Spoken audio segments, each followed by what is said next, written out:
Police ഒറ്റക്ക് പറഞ്ഞതല്ല, അമിത്ഷാ നിർദ്ദേശം കൊടുത്തിട്ടാണത് പറഞ്ഞിരിക്കുന്നത്. രാഹുൽ ഗാന്ധി പോയി പറയാണ് ഈ കുട്ടി തന്നിരിക്കുന്ന പരാതി അനുസരിച്ച് ഒരു FIR ഇടണം. ആകെ ചോദിച്ച ഒറ്റ ചോദ്യമാണ്, ഒരു രാജ്യദ്രോഹവും അദ്ദേഹം ചോദിച്ചിട്ടില്ല. പെല്ലറ്റ് ഗൺ ഉപയോഗിച്ച് വെടിവെക്കാൻ ആരാണ് ഉത്തരവിട്ടത്, ആരാണ് അനുമതി കൊടുത്തത്? ഈ ചോദ്യത്തിന് ഉത്തരം പറയാൻ കഴിയാതെ അമിത്ഷാ ഒളിച്ചോടുകയായിരുന്നു, ഓടി രക്ഷപ്പെടുകയായിരുന്നു പാർലമെൻറ്റിൻ്റെ മുറിയിൽ വന്നിരുന്ന് അകത്ത് കയറാതെ 17 ദിവസവും അദ്ദേഹം മാറി നിൽക്കുകയായിരുന്നു. നമ്മൾ കണ്ടതാണ്, ലോകം കണ്ടതാണ്, ഇന്ത്യ കണ്ടതാണ്.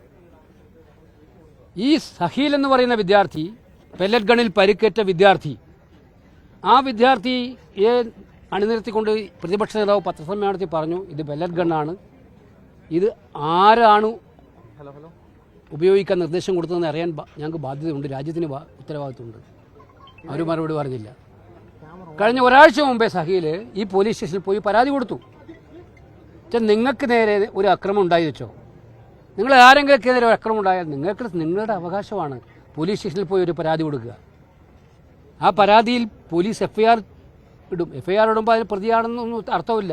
FIR അന്വേഷിക്കാൻ വേണ്ടിയിട്ടാണ്. അവർ ഒരാഴ്ചയായിട്ടും കേസെടുത്തില്ല. അതുകൊണ്ടാണ് സഹീലും സഹീലിൻ്റെ അമ്മയും വക്കീലും പ്രതിപക്ഷ നേതാവിൻ്റെ അടുത്ത് വന്നപ്പോൾ പ്രതിപക്ഷ നേതാവ് പറഞ്ഞു നിങ്ങളെ കൂട്ടി ഞാൻ പോലീസ് സ്റ്റേഷനിൽ വരാം. അങ്ങനെയാണ് പാർലമെൻറ്റ് മന്ദിരത്തിനടുത്തുള്ള പോലീസ് സ്റ്റേഷനിലേക്ക്, സൻസദ് മാർഗിലെ പോലീസ് സ്റ്റേഷനിലേക്ക് പ്രതിപക്ഷ നേതാവ് പോയിട്ട് പറയാണ്, ഇന്ത്യയുടെ പ്രതിപക്ഷ നേതാവ്, ലോക്സഭയുടെ പ്രതിപക്ഷ നേതാവ് രാഹുൽ ഗാന്ധി പോയി പറയാണ് ഈ കുട്ടി തന്നിരിക്കുന്ന പരാതി അനുസരിച്ച് ഒരു FIR ഇടണം. ആകെ ചോദിച്ച ഒറ്റ ചോദ്യമാണ്, ഒരു രാജ്യദ്രോഹവും അദ്ദേഹം ചോദിച്ചിട്ടില്ല. ഈ കുട്ടിക്ക് പെല്ലറ്റ് ഗൺ അക്രമത്തിൽ കണ്ണിന് പരിക്കേറ്റിട്ടുണ്ട്, കണ്ണിലെ കാഴ്ചശക്തി നഷ്ടപ്പെടുന്ന രീതിയിലാണ് ആ കുട്ടിയുടെ അവസ്ഥ. അമ്മയും ആ കുട്ടിയും വന്ന് പരാതി തന്നിട്ടുണ്ട്. അതുകൊണ്ട് ഒരു FIR ഇട്ട് അന്വേഷിക്കണം.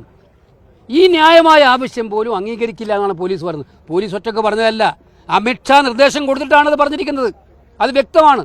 ഞങ്ങളെല്ലാം പോലീസ് ഓഫീസർമാരോട് സംസാരിച്ചു ഫോണിലൂടെ. അപ്പോൾ അതിന് വ്യക്തമാണ്, മുകളിൽ നിന്നുള്ള ഉത്തരവിൻ്റെ അടുത്ത് ഇന്നയാളെന്ന് അവർ പറയില്ലല്ലോ. അപ്പോൾ അമിത്ഷാ നിർദ്ദേശം കൊടുത്തിട്ടാണ്. അമിത്ഷാ എന്തിനാണ് ഈ വിദ്യാർത്ഥി വേട്ട തുടരുന്നത്?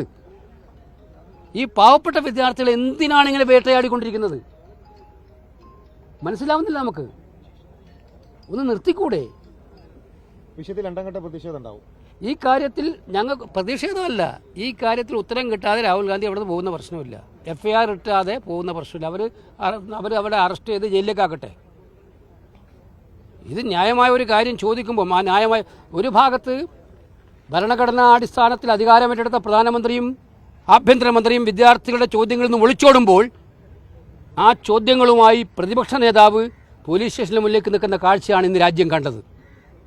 നീതി കിട്ടാൻ വേണ്ടി, കുട്ടികൾക്ക് നീതി കിട്ടാൻ വേണ്ടി, വിദ്യാർത്ഥികൾക്ക് നീതി കിട്ടാൻ വേണ്ടി ഈ പ്രതിപക്ഷ നേതാവ് പോലീസ് സ്റ്റേഷനിൽ കുത്തിയിരിക്കേണ്ട അവസ്ഥ ഇന്ത്യ രാജ്യത്തുണ്ടായെങ്കിൽ അതാണ് ഈ സർക്കാരിൻ്റെ മുഖമുദ്ര. നിങ്ങൾ മനസ്സിലാക്കണം. ഞങ്ങൾ അത് ഉത്തരം കിട്ടിയിട്ടേ പോകുള്ളൂ.